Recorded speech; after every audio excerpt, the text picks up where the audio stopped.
Hey everybody, it's Jason Blaha with Ice Cream Fitness here. Today I want to address something that gets brought up from time to time and a couple of questions just bundled into one. But hold on, let me give you guys a bicep shot first.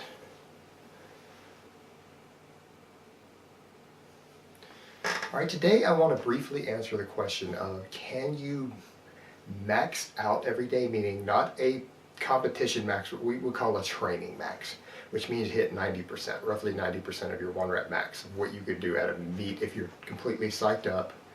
And can you squat every day?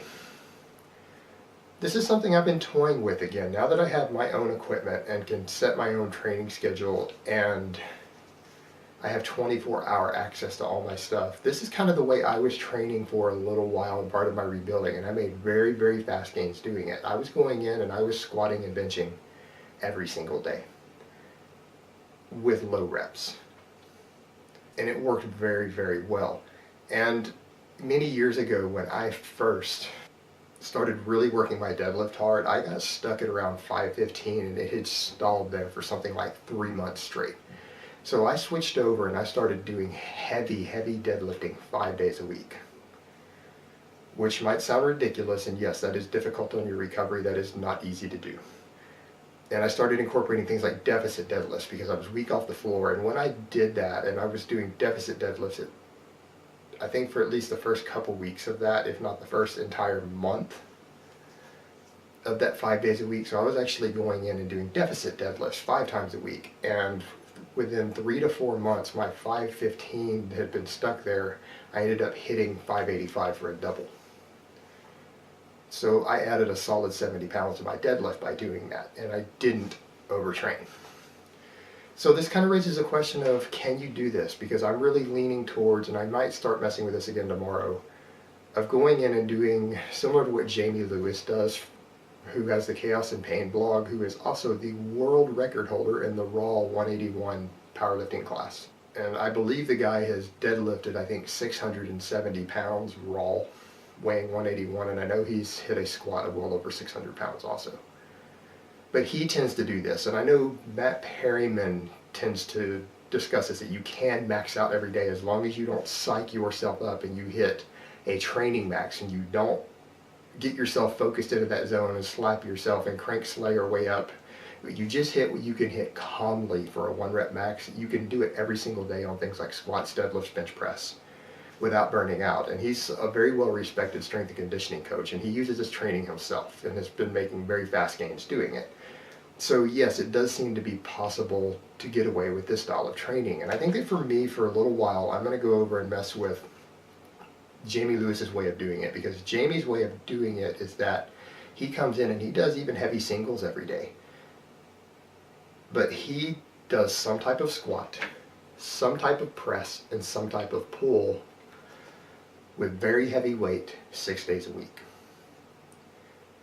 And those are his main lifts, and he, in order to avoid dealing with the law of accommodation, which I've discussed with you guys before, is that he rotates through lifts so that he's not doing the same lift for weeks and weeks on end. And if he starts to feel fatigue or soreness too much from doing a specific lift, he just drops it out of the rotation and swaps it out with another. And I've got the equipment to get away with that. So I think I'm going to mess with that most days and then take days off as needed. And I think I'm going to mess with this myself for a little while.